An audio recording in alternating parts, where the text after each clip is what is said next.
putus asa.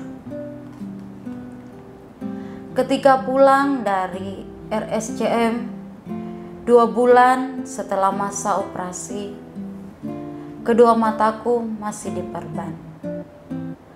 Setiap kali aku bertanya kepada dokter, selalu dijawab masih diusahakan. Dijanjikan seperti itu. Kepercayaan diriku untuk sembuh sangatlah besar. Namun, aku merasa sedih karena sementara ini aku menjadi begitu bergantung kepada orang lain. Aku dulu begitu mandiri, tetapi sekarang merepotkan orang lain, khususnya keluarga.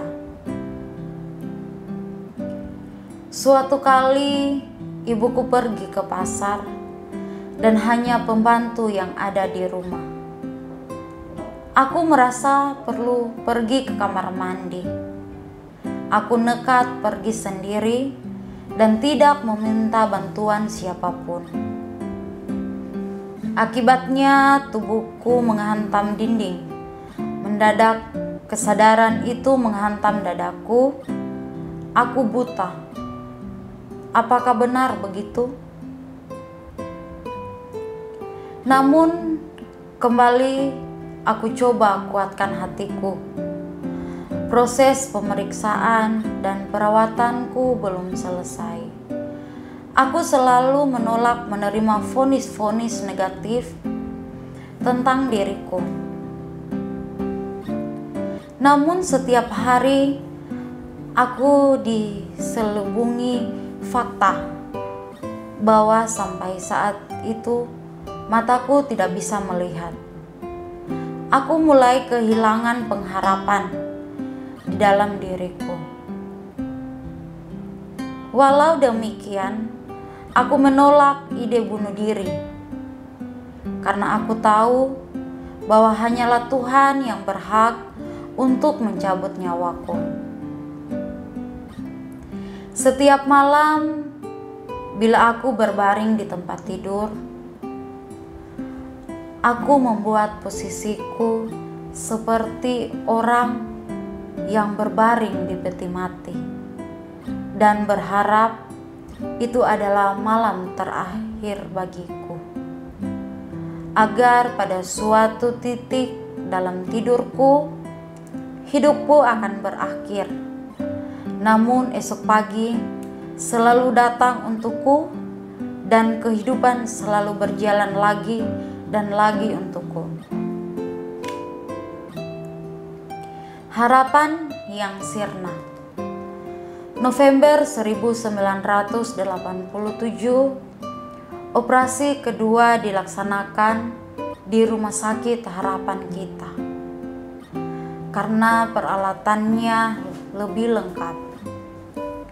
Pada waktu itu ada seorang dokter dari luar negeri yang datang langsung untuk menangani operasi tersebut.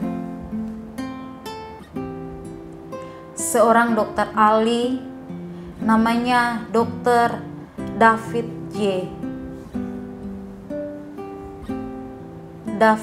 Aceh dari Australia. Dokter yang sengaja didatangkan untuk menangani kasusku. Aku sangat senang bisa bertemu dengannya karena Dr. David penuh kasih dan lemah lembut. Good morning, dear. Begitulah dia menyapaku setiap pagi. Bila dia mengontrol rutin, sembari mengusap pundak atau tanganku, menjelang operasi kedua berlangsung, Dr. David menjelaskan tindakan yang akan dilakukan terhadapku dan mengatakan bahwa dia akan mengambil beberapa urat dan tulang dari rusukku untuk menambal dan menganjal mukaku. Usai operasi, aku merasakan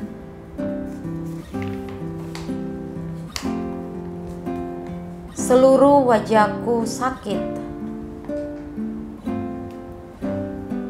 Lalu aku bertanya kepadanya. Dokter David hanya bisa menggenggam tanganku dan berkata,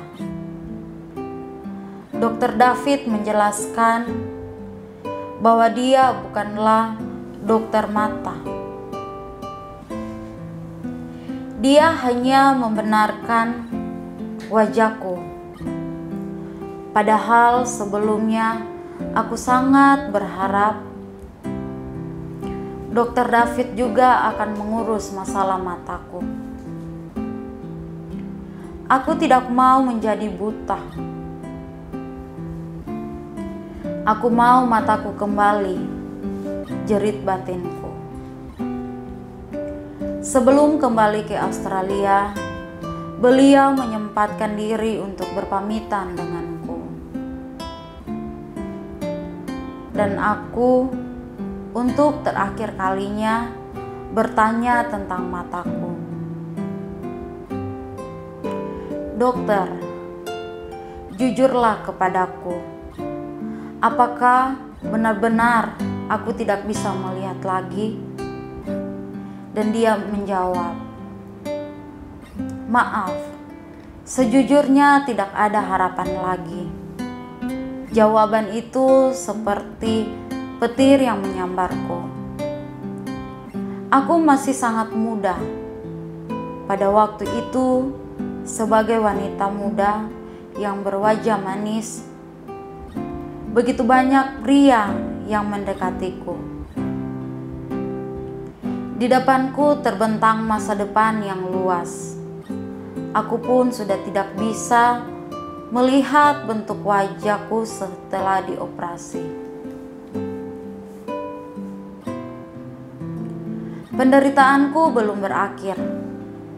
Aku masih harus bolak-balik kembali ke dokter untuk menjalani operasi pencabutan pen. Di wajahku ada sekitar 30 pen. Karena bila pen tersebut tidak dicabut, maka bila dihafal, fungsinya bisa membantu rekonstruksi wajahku. Maka pen-pen tersebut akan menimbulkan rasa sakit yang luar biasa karena menekan saraf-saraf wajahku.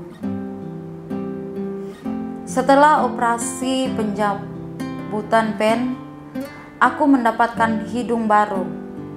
Tulang hidung diambil dari tulang rawan dan tulang rusukku. Akibatnya sampai sekarang aku tidak kuat bila harus berdiri lama. Rasanya lengkap sudah paket penderitaan yang aku alami. Karena aku harus menerima kenyataan bahwa aku harus hidup bergantung kepada orang lain. Kembali doa-doa dalam hatiku aku panjatkan agar Tuhan mencabut nyawaku, agar aku bisa terlepas dari penderitaan dan tidak perlu menjadi beban bagi keluargaku. Setiap kali aku kesakitan dan kesulitan bernafas, aku selalu berteriak dalam hatiku kepada Tuhan agar segera mengakhiri hidupku. Namun kembali aku menerima fakta bahwa kehidupan selalu hadir untukku. Meskipun seluruh biaya pengobatanku ditanggung oleh perusahaan PT Sandoz, namun hatiku hancur menghadapi kenyataan hidupku. Tawaran bekerja kembali. Setelah beberapa lama tinggal di rumah, setelah menjalani operasi kedua, Mr. Suka, atasanku yang berkebangsaan Norwegia, memanggilku ke kantor dan menanyakan apakah aku ingin kembali bekerja. Aku kaget mendengar tawarannya. Aku membayangkan apa yang bisa aku lakukan sebagai penyandang tunanetra. Tetapi Mr. Suka terus memberikan semangat dan dorongan kepadaku. Bukan hanya itu, perusahaan menyediakan angkutan khusus untukku dan juga memberi fasilitas kursus Braille. Aku sungguh terharu dan sempat menangis mendapat keistimewaan itu. Tapi aku mencoba untuk kuat dan menerima semua ini sebagai sebuah tantangan. Februari 1988, aku kembali bekerja sebagai operator telepon, menangani 15 line panggilan dari dalam dan luar negeri untuk 150 sambungan. Awalnya aku diberi tempat di sebelah meja resepsionis. Namun kemudian aku memohon pindah tempat lebih ke dalam dan tersembunyi dengan meja kecil. Namun oleh perusahaan aku dibuatkan ruangan khusus. Penghiburan demi penghiburan secara bertahap diberikan Tuhan kepadaku. Tahun 1992,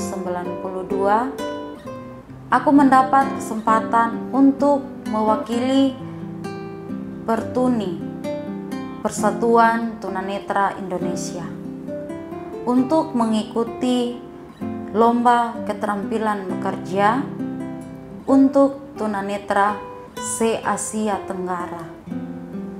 Pertimbangan untukku waktu itu adalah aku sudah bekerja sebagai operator dan bisa berbahasa Inggris. Puji Tuhan, aku berhasil mendapatkan juara 3 dan memenangkan medali perunggu. Kegiatan itu membawaku bertemu dengan orang-orang penting di negara ini. Aku bertemu dengan Ibu Tien Soeharto dan pejabat lainnya. Aku juga diwawancarai beberapa media televisi dan cetak nasional. Dan berkat terindah lain yang Tuhan limpahkan kepadaku, aku akhirnya berkenalan dengan seorang pria yang akan jadi suamiku kelak.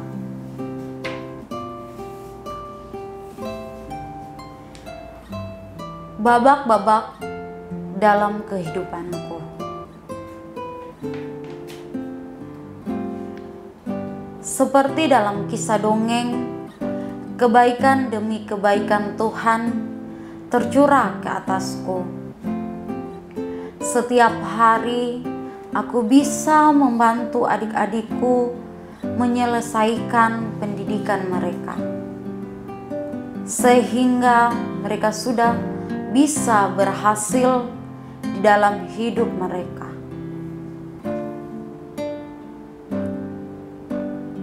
Adik-adikku dapat dikatakan semua sukses. Ada yang menjadi manajer, ada yang jadi direktur di perusahaan terkenal, dan yang bungsu ada di Amerika Serikat bersama keluarganya.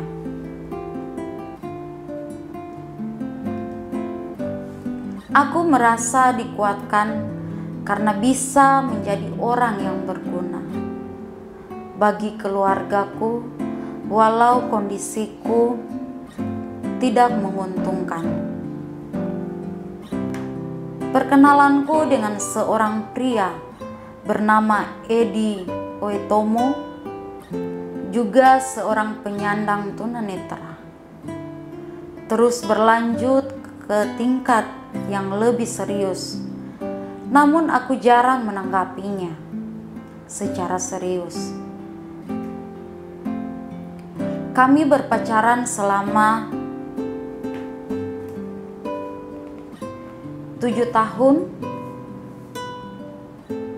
Namun perbedaan agama menjadi penghalang dalam hubungan kami. Dan menikah dengan pendamping hidup yang seiman menjadi syarat mutlak bagiku. Kemudian Edi memberanikan diri melamarku, walau hubungan kami tidak mendapatkan dukungan dari mamiku.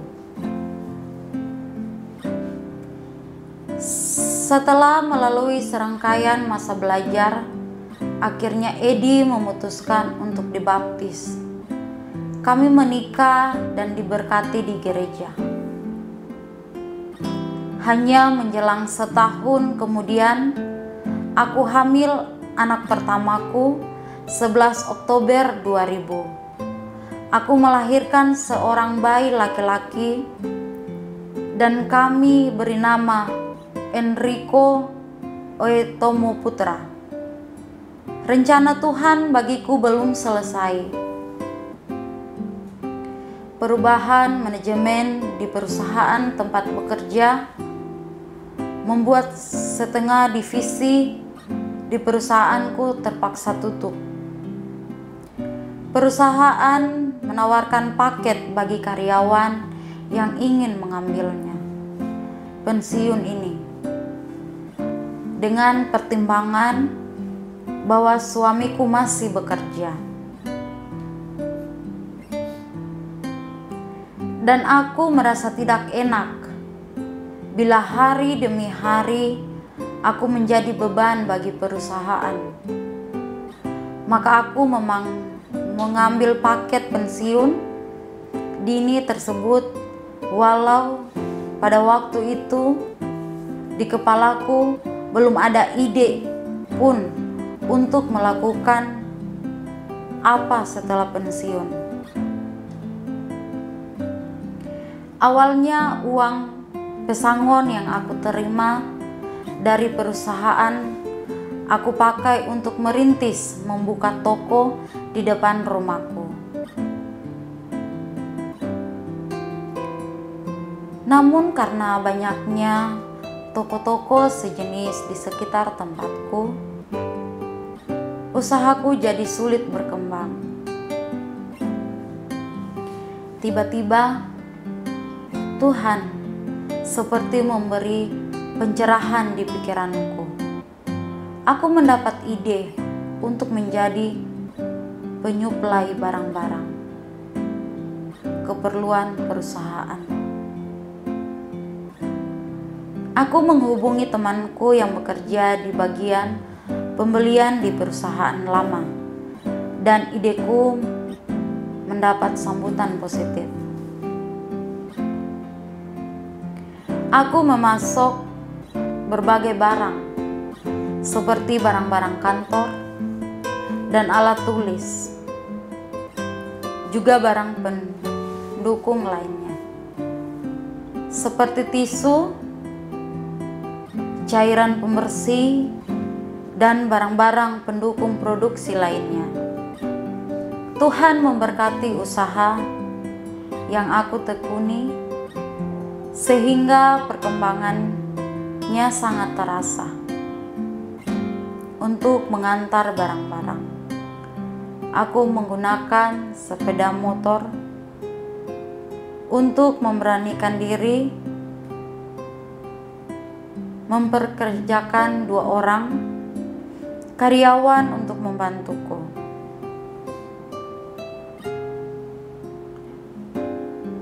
Mencari barang-barang dengan harga murah untuk kebutuhan perusahaan yang menjadi klienku. Saat ini sudah ada sekitar 8 perusahaan yang menjadi klienku. Dan keuntungan bersih yang aku peroleh per bulan rata-rata 30 sampai 40 juta rupiah. Melewati hari demi hari tanpa mengeluh, namun dengan penuh rasa syukur sudah menjadi semangat bagiku. Shani Uetomo. Demikianlah kiranya menginspirasi kita sekalian untuk menjadi pribadi yang cakap. Marilah kita melihat apa yang tidak bisa dilihat oleh mata orang biasa. Jangan lupa like, komen, share, subscribe, dan nyalakan lonceng notifikasinya.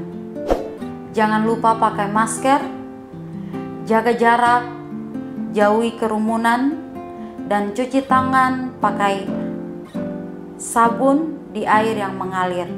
Saya Rista Pombo, salam sehat, sampai jumpa.